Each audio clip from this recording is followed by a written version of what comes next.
to talk about the Eurovision Song Contest and what it's doing and the degeneracy that we've got from this. I'm delighted to have with me on the show today, Gareth Icke. Gareth, welcome to the show. How you doing, David? You okay, mate? I'm doing really well. Good to see you. Yeah, you You, mate. watched this Eurovision, didn't you? We're all talking about this Eurovision Song Contest. Which, when I was young, it used to be a lovely family fun thing. I mean, it was a bit kitschy, it was a bit, cringy, whatever, in some respects, but it was nice to watch. But what is going on now? It's just getting worse and worse and worse every year. What do you make of it? Well, it's the gradual normalization, isn't it? I think that's the whole point of it. Rather than sort of coming out and going from what it used to be to what it is now very quickly, where people will notice it and go, "Goodness me, hasn't that changed?" They've done it incrementally year on year. It's kind of like you said, it was always sort of a bit of a family thing, quite fun, quite camp in its kind of in its way. And now it's just kind of got more and more dark, I think, in terms of some of the depictions and the satanic symbolism and stuff. And I think you can apply that to most things.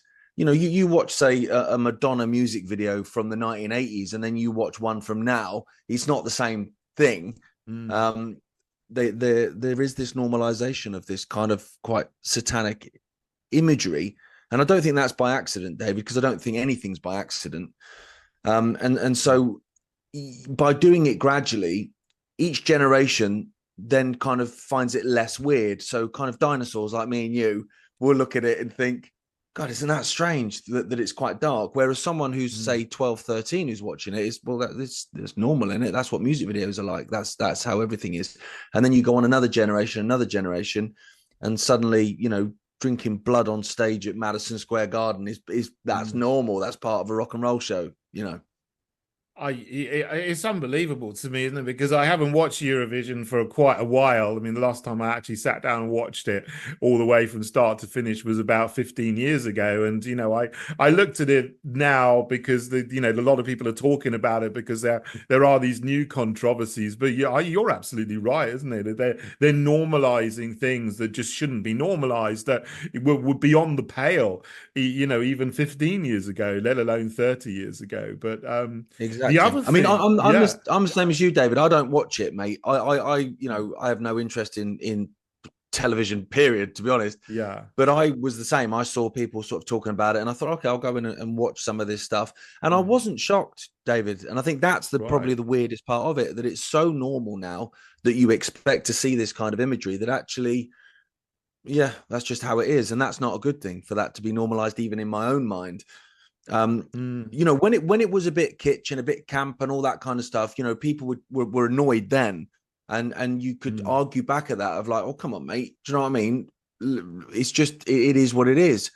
And you could explain away that sort of promotion of Yeah. LGBT stuff as kind of, well, at the end of the day, it's about acceptance, it's about having everyone together, and why should we exclude? And there's a conversation about that, that's fine. But I think you'd be hard pushed to find someone to explain away the satanic side of it. Why? Okay, so promoting inclusion to kids and saying, look, love is love. Okay, that's a different conversation. But pushing the satanic stuff, like I say, find a way to explain that to me. Why kids need to be exposed to that sort of nonsense. And is it, maybe we were already conditioned, I mean, I was in the 80s, 90s and so on. You mentioned there was this LGBT stuff before it was even called that a lot. I mean, I didn't even realize, I was just like, oh, there's lots of people in colors and it's a little bit, a little bit clowny, whatever. But I didn't even, think there was anything too much wrong with it. Whereas people who maybe have grown up in the 50s or 40s or 60s would have thought, well, what's happening in the 80s is already gone, to a Yeah. level that they didn't experience. So that would have been shocking for them. And now what's happening now is doubly shocking because you got this whole new dimension, moved away from sort of the traditional family values. And now we're moving into something that's openly evil. And that's being Yeah. promoted. It is absolutely shocking. But the other thing that's very bizarre is this huge support for Israel and the Israel candidate musician. I mean, she seems like a nice woman, but but a lot of people were, from the what I call the fake alternative right. Lawrence Fox, Daniel Grimes, Toby Young, all saying, I'm going to vote for Israel, vote for Israel. I've given 20 votes to Israel. Really trying to get people to support this Israeli act, not because she was a good musician, but because of what's going on in the Middle East. And I just found that so bizarre. Why are all these people who are normally patriots for Britain suddenly supporting Israel? I mean, what do you think is going on there? Well, I mean, I think a few people were probably activated, to be honest, post October 7th, that they were always kind of sitting there as an Israeli shill. But for me, David, like, it just shows just how far we've dropped post COVID. When everyone came together, we could see what was happening, and people from all different sides aligned to fight tyranny, right? And that was whilst it was a dark time, it was a special time for me. I remember looking at it thinking, do you know what? We've got some unity here. And it just, October 7th, we spoke about it before, where it kind of just totally polarized. And so now we've got to a point where you've got freedom fighters and advocates against the state and all this kind of stuff, and now urging people to spend their hard-earned money to vote in the Eurovision Song Contest, which we all know is blatantly rigged anyway. It always has been. The Czech Republic gives 10 out of 10 to Slovakia, and Slovakia gives 10 out of 10 to the Czech Republic. If they put an ostrich on stage singing, they'd get 10, because it's that political nonsense going on. And so us in the alternative, we used to know that, and we used to look at things like Eurovision and the blatantly rigged side of it and the political nonsense of it and point it out, because that's our job, is to hold perceived authority and perceived mainstream to account, essentially. And we've gone from that to please get on and vote and use your hard-earned money to vote in something that's blatantly rigged.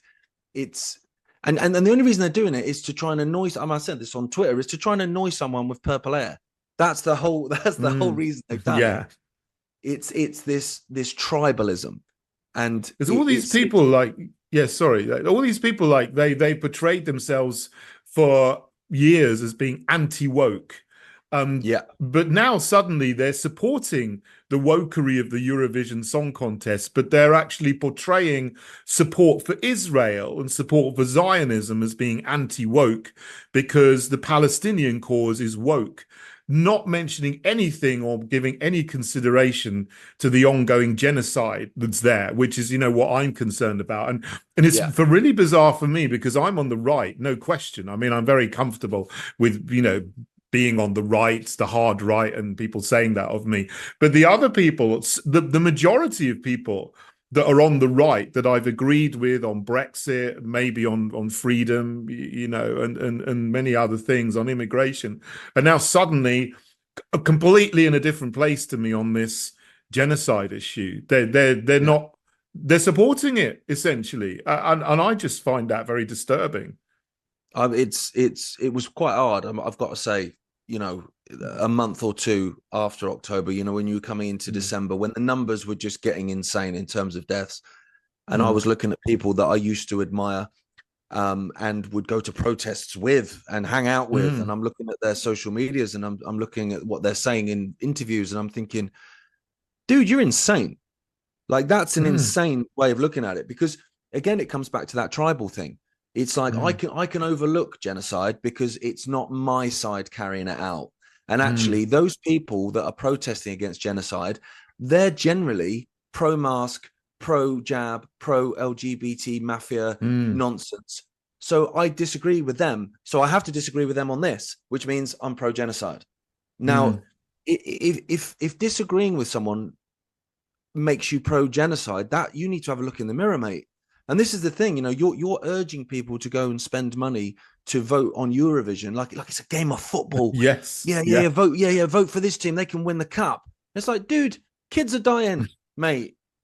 Thousands, tens of thousands of kids are dying. You going on social media telling people to vote so you can annoy someone with purple hair that you disagree with about other stuff is irrelevant, mate. It's irrelevant. And mm, we as an alternative, we used to prioritize what was right, and what is right is fighting against the murder of innocent people. That's the right mm, side to be on, irrespective of what football team you support. It doesn't matter. I'm a Derby County fan. If mm, Derby County are killing kids in Gaza, I'm against Derby County. And mm. this is the thing that people. It's a game of football to people, David, and honestly, mate, it winds me up. I don't understand how you can be pro freedom, how you can be stop jabbing the kids because it will harm kids, to all of a sudden being like, well, I don't care if kids are getting Mm. blown up. My side wins. Vote. Try. It's Yeah. mad. That's the tribalism that you speak about, and it's we've got to be better than that, and more more of a critical thinker than that, more intelligent than that, to just be swept up with our emotions, and just say I support this because this is my side and my side supports this. Well, if my side starts doing something that's wrong, I'm going to say, no, I don't agree with that. But, in a way, I've got loads of kickback, and I guess you have as well, Oh, tons of it, for, mate. yeah, for not Tons of it. But what's supporting mad? this. What's mad though, David? And this thing I keep saying, Israel is the end of level boss. It is. It's Mm, Dr. Robotnik from Sonic the Hedgehog. It's people can't get beyond it, because these people mm, that won't call out Israel, they'll call out their own country. If Great Britain went in and bombed Serbia again, like we did in mm, '99, they would be the first to call it out. And if America goes in and bombs the hell out of Iraq, like they did in the Second Gulf War, they would be the first to call it out. But they won't call mm. out Israel. It makes no sense to me. So you'll call out your own nation. You'll call out Yeah. literally your own football team, but you won't call out this football team that you've kind of adopted because you think it will annoy people with purple hair. It's extraordinary. Yeah. What I also find disturbing is that, this is now spilled over onto the streets of our cities, well, particularly in London, with big anti-genocide protests. And, I don't go on them, but I have much sympathy for them.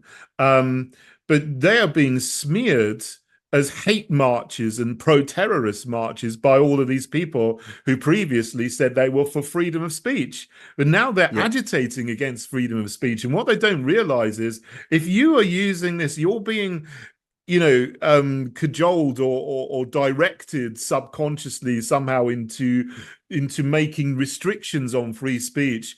If there are restrictions brought in against these pro-Palestine anti-genocide marches, they're going to be used on all of these people who are agitating for those restrictions if there's any kind of lockdown comes back in the future. So they're exactly. actually agitating for the removal of their own freedoms ultimately, and they don't seem to realize this. No, I think some will realize it, mate. I think some Mm. will realize it because I think they're doing it on Yeah. purpose. And I think, Mm. let's check a little brown envelope in the back pocket for some of them. But some of them are also not Mm. very bright. I think that's, Yeah. without sounding harsh, that's also part of it. And what I find hilarious, really, and not like funny hilarious, but like crazy hilarious, is like the talking points that these people are using now, like hate marches, Mm. jihad marches, anti-Semitic, whatever the talking point that's being created by the mainstream media. They've adopted that now. But what they don't realize is actually 3 years ago, that mainstream media narrative was granny killers, far right Yes. fascists, anti-vaxxers, and they were literally being pelted with these narratives, and they were going, oh, for goodness sake, we're fighting for freedom. And they said exactly what you've just said there. At the end of the day, if you bring restrictions against us, you might support it now because you're pro jab and pro mask, but they'll use it against you. And you Mm. come forward 3 years, and they've got you over a barrel doing the same thing to these people as people were doing to you. It's Ex yeah. cognitive And dissonance, mate. It's everywhere. Honestly, it's a disease. so much. It really is. And I don't know how on earth people can fall into it, because they've said for years consistently, we will support all free speech, no matter whether it's offensive or not. Everyone should have the right to speak, even if we can be as offensive as we like about what we want. But then suddenly someone comes along and they don't like it. And then they're basically holding up a mirror to the cultural Marxists of the left, if you like. I call this right-wing cultural Marxism, because they're basically saying we want to stop these people from being able to speak because we feel offended and we feel that we're victims. It really Yeah, is just the most bizarre mindset that they've got into. that's the There we thing. go. Freedom, free. If Mm, there's, if there, if freedom of speech doesn't apply to everyone, it doesn't exist. Mm. Because Yeah. otherwise it's freedom to speak within parameters that are created by someone else. Well, that's not freedom of speech. And at the end of the day, in terms of being offensive, there'll be people listening to me and you having this conversation and they'll be offended about it, and they're free to be. Yeah. Good luck to them. Offense is taken, not given. And it doesn't matter what you say, it will offend someone, and you should be allowed to have the ability to be offended. This is the thing. People say, I'm offended by that. So what? Like, genuinely, so what? Right. Absolutely. No one dies because you're offended. But what we're protesting against is people dying. So actually, you're being offended doesn't trump dead children. I'm sorry. I know you feel like you're important, but it doesn't trump that, I'm afraid. Absolutely. And you know, this is the whole thing in the Middle East. It's so hard to get to the bottom of, because, you know, it didn't just start on the 7th of October. I mean, this just didn't come out of nowhere. This is an area that's been troubled for 75 years and even before that. So really, you know, it's exactly. You've got to look at everything in the round there, and you know, you can't sort of come to some, you know, just simple statement that says this side is good and that side's bad, and this side can do whatever it wants, and that side just has to sit back and take it and be killed or emigrate. I mean, really, you know, that's it.